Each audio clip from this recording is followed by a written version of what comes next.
सभी का बहुत बहुत स्वागत है। Welcome to Shakuntalam traditional spine care, एक Ayurveda naturopathy yoga meditation centre Paschim Vihar Delhi में। मैं डॉक्टर वंदना त्यागी, नेचुरोपैथ योगाचार्य, owner of Shakuntalam traditional spine care. सारी जो सीरीज चल रही है वो चल रही है स्पाइनल डिसऑर्डर की सीरीज। स्पाइनल डिसऑर्डर्स जहां पर cervical spondylitis, lower back pain, slip disc और बहुत सारे डिजीज जो एमआरआई में बहुत सारे टर्म्स लिखे हुए आते हैं, बहुत सारी चीजें लिखी हुई आती हैं, उनका क्या क्या निवारण है, क्या क्या वो चीजें होती हैं, किस किस तरीके से होती हैं, तो वो हमारी सीरीज चल रही है। तो आज का जो टॉपिक है वो है 48 टॉपिक है। और आज का जो टॉपिक का जो हमने चूज किया है वो चूज किया है कि क्या सर्वाइकल स्पॉन्डिलाइटिस और जो सर्वाइकल पेन है क्या वो सर दर्द के लिए कारण होते हैं। कई बार पेशेंट को सर दर्द होता है, बहुत ज्यादा एक तरफ दर्द होता है, यहां से गर्दन से आंख की तरफ दर्द सारा जाता है। हमारा centre Shakuntalam traditional spine care spine की डिजीज का मेन ट्रीटमेंट करता है, लेकिन वैदिक और योगिक साइंस के थ्रू करता है, जहां पर हम आयुर्वेदा, नेचुरोपैथी, योग और आयुर्वेदिक मेडिसिन और आप जो भी हमारी होलिस्टिक अप्रोच है उसके थ्रू हम ट्रीटमेंट देते हैं और पेशेंट को ठीक करने की कोशिश करते हैं। पेशेंट क्योर हो जाते हैं। तो चलिए ज्यादा बात ना करते हुए हम टॉपिक की तरफ चलते हैं कि क्या सर्वाइकल स्पॉन्डिलाइटिस सर दर्द के लिए कारण है, सर दर्द कोज होता है उसका, ये बात करते हैं। कैमरा से इसलिए दिखा देते हैं कि जिससे आपको ठीक से समझ आए। ये पूरा हमारा एक बॉडी का स्ट्रक्चर है यहां तक, और ये हमारी जो है स्पाइनल कॉर्ड है। यहां से इस जगह से ये जो है ये हमारी first spinal cord cervical disc होती है। 1 2 3 4 5 6 7 यहां तक, जहां तक ये थोड़ा सा उभरा हुआ हिस्सा होता है। ये तो हमने थोड़ा ये डिफेक्टेड बोन दिखाई दे रखी है, लाल कलर इसमें दिख रहा है तो इसलिए आपको समझ नहीं आएगा। तो यहां पर जो होती है हमारी ये सर्वाइकल 7 होती है, जो उभरा हुआ हिस्सा होता है। फिर यहां हमारी थोरेसिक शुरू हो जाती है, जिन्हें D1 D2 D3 ऐसे बोला जाता है। ठीक है, तो इन्हें हम डॉर्सल भी कहते हैं। अब यहां अगर गर्दन में कंप्रेशन है तो ये कैसे सरदर्द को पैदा करता है। देखिए, ये हमारी जो हड्डियां हैं इनमें से यहां से हमारी नर्व निकलती हैं।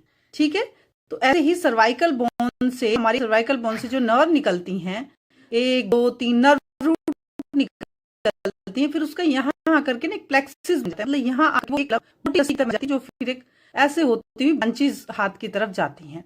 तो कई बार पेशेंट क्या फील करता है कि उसको इस जगह पे, ये जो आपका एरिया है, यानी कि जो ये आपकी स्कैपुला बोन है, यहाँ पर इसका ट्रिगर पॉइंट होता है। यहाँ पेन बहुत ज्यादा होता है, इधर होता है या इधर होता है, बहुत ज्यादा पेन होता है क्योंकि यहाँ पर डीजेनरेटिव चेंजेस हो गए हैं, या यहाँ पर आपका नर्व कंप्रेशन हो गया है, या इस तरीके की चीजें बहुत सारी। जो डिस्क जो है उसका गैप जो है कम हो गया है, वो जो डिस्क जो है वो दब गई है अच्छी बुरी तरीके से, उसकी जो डायमीटर है वो फैल गया है, और उसका जो न्यूक्लियर पार्ट है, जो जिसमें अंदर जो एक जेली की तरह होता है, वो बाहर की तरफ आकर के नर्व पर थिकल सैक, जिसे बोलते हैं, नर्व का पूरा एक सैक बना होता है, उससे आकर के उस पर कंप्रेशन कर रहा है या उसको दबा रहा है। तो इसीलिए यहाँ पर नर्व का जो फिर ये ट्रिगर पॉइंट होता है ये यहाँ पर, यानी कि अगर हम आप देखें, आपको मैं दिखाऊं, ये स्कैपुला बोन होती है ना हमारी, जो 2 कंधे की 2 पीछे हड्डियां होती हैं, ये इसमें यहाँ पर ट्रिगर पॉइंट होता है। और पेशेंट जो है यहाँ पर बहुत ज्यादा पेन फील करता है, ऐसा लगता है जैसे किसी क्लिप ने उनको कोई एकदम से बांध दिया है, पकड़ रखा है किसी ने। वहां का सर्कुलेशन नहीं होता है, वहां की चीजें जो है वो ठीक से पेन बना रहता है, ऐसा रहता है कि स्टिफ हो गया है, कोई यहाँ से इसको खोल दे पकड़ के। तो उसी कंडीशन में फिर हमारी जो है वो सर्जरी की नौबत आ जाती है। तो अब ऐसे ही जो नर्व्स हमारी यहां से निकलकर सर की तरफ को जाती हैं, तो वो नर्व अगर कंप्रेशन में है, यानी कि अगर इस सारी हड्डी में यहाँ पे जो हमारी सर्वाइकल बोन है, यहाँ पे अगर सूजन आ गई, पूरी तरीके से यहाँ पर सूजन आ जाती है, देख रहे हैं रेड रेड एरिया हो गया है, तो इन्फ्लेमेशन हो गई है, सूजन हो गई। अगर बोन में कोई दिक्कत आती है, डिस्क में या वर्टिब्रा में कोई दिक्कत आती है, तो यहाँ का जो एरिया है ये पूरा मस्कुलर जो एरिया है ये पूरा स्वेल्ड हो जाता है, यानी कि इन्फ्लेमेशन आ जाती है। और ये वाली जो हमारी मसल्स हैं, कंधे की जो मसल्स होती हैं, इनमें भी बहुत ज्यादा टाइटनेस और पेन हो जाता है सर्वाइकल स्पॉन्डिलाइटिस के कारण। ठीक है, अब ये जो 2 पॉइंट होते हैं, ये सर के नीचे ये 2 पॉइंट होते हैं, 1 और 2, इनमें बहुत ज्यादा ब्लड सर्कुलेशन रुक जाता है, इंपल्सेस रुक जाते हैं, क्योंकि यहीं से बराबर से हमारी कैरोटिड आर्टरी भी निकलती है, यानी कि खून जो हमारे सर की तरफ ले जाती है आर्टरी, और जो वेन वापस लाती है, वो दोनों भी इन्हीं के बराबर से अंदर की तरफ जाती हैं। अगर उनमें कहीं पे ब्लॉकेज आ गई है तो भी प्रॉब्लम होती है और सर दर्द बेइंतहा होते हैं। तो नर्व कंप्रेशन के कारण भी सर दर्द होते हैं। और दूसरा, अगर हम यौगिक साइंस की बात करें तो ईढ़ा और पिंगला जो नाड़ी होती हैं और ये बीच में सुषुम्ना होती है, उनमें सर्कुलेशन रुक जाता है, उनमें ब्लॉकेजेस आ जाती हैं इस सर्वाइकल स्पॉन्डिलाइटिस के कारण। यानी कि नर्वस सिस्टम, जो हमारा नर्वस सिस्टम होता है, सिंपैथेटिक नर्वस सिस्टम और पैरासिम्पैथेटिक नर्वस सिस्टम, उनमें भी प्रॉब्लम, ब्लॉकेज आने के कारण से सर दर्द बहुत ज्यादा फील होता है। और ये वाला जो मर्मा पॉइंट है, ये जो हमारे मर्मा पॉइंट होते हैं 2, ये 2 होते हैं सर के नीचे, तो ये जो दोनों पॉइंट हैं, यहां पर भी ब्लॉकेज होने के कारण से, यानी कि ब्लड सर्कुलेशन जब यहां कंप्रेशन आ गया नर्व रूट पर, ये बहुत सारी नसें की जड़ निकलती हैं यहां से, और इनके कंप्रेशन आने से जो ये मर्मा पॉइंट है, ये भी एक नर्व है जो डीप अंदर से अंदर की तरफ को जाकर के हमारी आंख की तरफ से जाती है। अगर आप यहां से कई बार प्रेस करते हैं तो फील होता है कि आंख की तरफ को आपका कंप्रेशन हो रहा है, तो ये जो है आंख की तरफ को फीलिंग आती है उसकी करने की। तो ये जो कनेक्टेड है सारी नर्व्स ना, ये तो इसीलिए हमें हेडेक होता है सर्वाइकल स्पॉन्डिलाइटिस के कारण से। तो अगर किसी को सर्वाइकल स्पॉन्डिलाइटिस है और उसको जो है हेडेक होता है, तो आप समझिए क्रॉनिक हो रही है सर्वाइकल स्पॉन्डिलाइटिस के कारण हमारी प्रॉब्लम। तो ये मैंने आपको समझा। ऐसे हमारी सर्वाइकल स्पॉन्डिलाइटिस के कारण से, नर्व कंप्रेशन होने के कारण से, वहां का ब्लड सर्कुलेशन रुकने के कारण से सर दर्द होता है। कई बार आप सर दर्द को माइग्रेन का नाम दे देते हैं, कई बार आप कहते हैं आधा शीशी दर्द हो रहा है, कई बार कहते हैं कि धूप लगने से ज्यादा दर्द होता है जब धूप निकलती है। ये जो सारे कारण हैं, ये केवल और केवल आपका ब्लड सर्कुलेशन सर की तरफ को नहीं हो रहा है, कहीं ना कहीं आपके नर्वस सिस्टम में, नर्व्स में ब्लॉकेजेस आ गई हैं, इसी कारण से आपको सर दर्द होता है। गर्दन का दर्द सर दर्द बन गया है तो उसको जरूर से दिखाएं, क्योंकि सर दर्द होना, सर का दर्द कुछ भी चीज बन जाना, ये खतरनाक स्थिति होती है, क्रोनिक स्थिति होती है। ठीक है, तो बात करते हैं कि ये होता क्यों है। सभी चीजों का कॉज होता है ना, मेडिकल साइंस तो सभी में वाय लगा देती है, वाय क्यों हो रहा है, क्यों, कोई तो कारण है जिसके कारण से हो रहा है। बिल्कुल डिजेनरेटिव चेंज होना, जैसे लोअर बैक की मैंने सारी बात बताई है, जैसे मैंने हड्डियों में वीकनेस बताई है, कैल्शियम कमी होना, आपका विटामिन डी की डेफिशिएंसी होना, टारगेट ऑर्गन तक यानी कि हड्डियों तक आपके न्यूट्रिएंट्स का ना पहुंचना, हड्डियों का वीक हो जाना, सारा आपका जो ग्लैंड्स हैं, जो 7 ग्लैंड्स हैं, वहां से जो हार्मोन सिक्रीट होते हैं, उन हार्मोनल सिस्टम का इम्बैलेंस्ड हो जाना, यही कारण होते हैं। अब आयुर्वेद तो ये कहता है, हमारी वैदिक साइंस, योगिक साइंस तो ये कहती है कि ये भी इम्बैलेंस्ड क्यों हो गए भाई, वहां तक ऑर्गन तक वो न्यूट्रिएंट्स क्यों नहीं पहुंचे। तो ये क्यों का जवाब आयुर्वेद में है।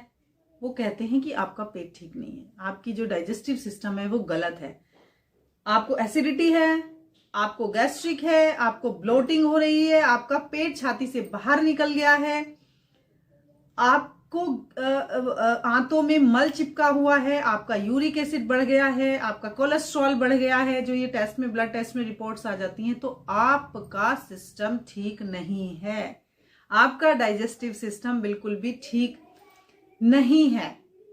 और यही कारण है कि आपकी बहुत सारी बीमारियां सर्वाइकल स्पॉन्डिलाइटिस जैसी, स्पाइनल डिसऑर्डर्स जैसे बीमारियां आ जाती हैं। तो इसके बारे में हम अब आपको बताएंगे कि इनके सर्वाइकल स्पॉन्डिलाइटिस का ट्रीटमेंट क्या है। सबसे पहले यौगिक और वैदिक साइंस, चाहे आप एलोपैथ में जाएं, सबसे पहले आपको डाइजेशन को ठीक करना पड़ता है, पेट को ठीक करना पड़ता है, आपकी जठराग्नि को जगाना पड़ता है कि जठराग्नि जगे और आप जो खाते हैं, जो कैल्शियम या जो दवाइयां दी जाती हैं वो आपके टारगेट ऑर्गन तक पहुंचे। ठीक है। और दूसरा ये है कि पेन किलर्स, एलोपैथ में तो पेन किलर्स भी दिए जाते हैं, गाबापेंटिन, ये बहुत सारी टैबलेट्स हैं जो डॉक्टर डिसाइड मतलब प्रिस्क्रिप्शन पे लिखते हैं अकॉर्डिंग टू पेशेंट नीड, उस तरीके की चीजें हैं। लेकिन जब ये दवाइयां बंद होती हैं तो फिर पेन होते हैं, क्योंकि बस दवाइयां ही तो खाई, हमने कुछ और तो किया नहीं। हमने सोचा भाई डॉक्टर ने तुम्हें बहुत अच्छी दवाई दे दी, अब हम तो बिल्कुल ठीक हो गए, लेकिन पता चला बीमारी तो वही है अभी, क्योंकि जो डिजेनरेटिव चेंजेस थे, ना पेट ठीक हुआ है, ना ब्लॉटिंग ठीक हुई है, ना गैस, ना एसिडिटी, कुछ भी ठीक नहीं हुआ, फैटी लिवर और हो गया, किडनी पर इफेक्ट और आ गया है। तो इसके लिए आयुर्वेद की सिस्टम है। फिर तो आयुर्वेदिक और यौगिक वैदिक साइंस में जो है पहले डिटॉक्स किया जाता है, पहले पेट को ठीक किया जाता है, साथ साथ चलती हैं चीजें, और पंचकर्म की थेरेपी दी जाती है। आपको बाहर से और अंदर से दोनों तरफ से ठीक किया जाता है, और बाहर और अंदर से ठीक करने के बाद एक्यूप्रेशर का भी बहुत अच्छा रोल होता है। ये सारी चीजें इसमें मायने रखती हैं। और आसनों का, आसन तो है ही है, लेकिन आसन कौन सा करें, कौन सा ना करें, कौन से आसन को करने से दर्द होता है, फेसेट जॉइंट में प्रॉब्लम है तो बैकवर्ड बेंड नहीं करना है, आपको इधर साइड में कंप्रेशन आया है तो साइड वाला नहीं करना है, इधर आया तो इधर वाला नहीं करना है, स्पाइरल कब करना है ये भी देखना पड़ेगा, स्पाइरल करते हुए कहीं जो थिकल सैक है उस पर कंप्रेशन ज्यादा ना है। तो ये सारी चीजें ध्यान में रखते हुए पहले डिटॉक्सिफिकेशन करना है, सूजन को खत्म करनी है। ये हमारे यहाँ ट्रीटमेंट होते हैं, हम जो करते हैं। मैं जब भी ट्रीटमेंट की बात बताती हूँ तो अपनी बता रही होती हूँ कि हम लोग ये ट्रीटमेंट करते हैं। ठीक है। तो आपको बिल्कुल बेझिझक होकर आप हमें दिखा सकते हैं।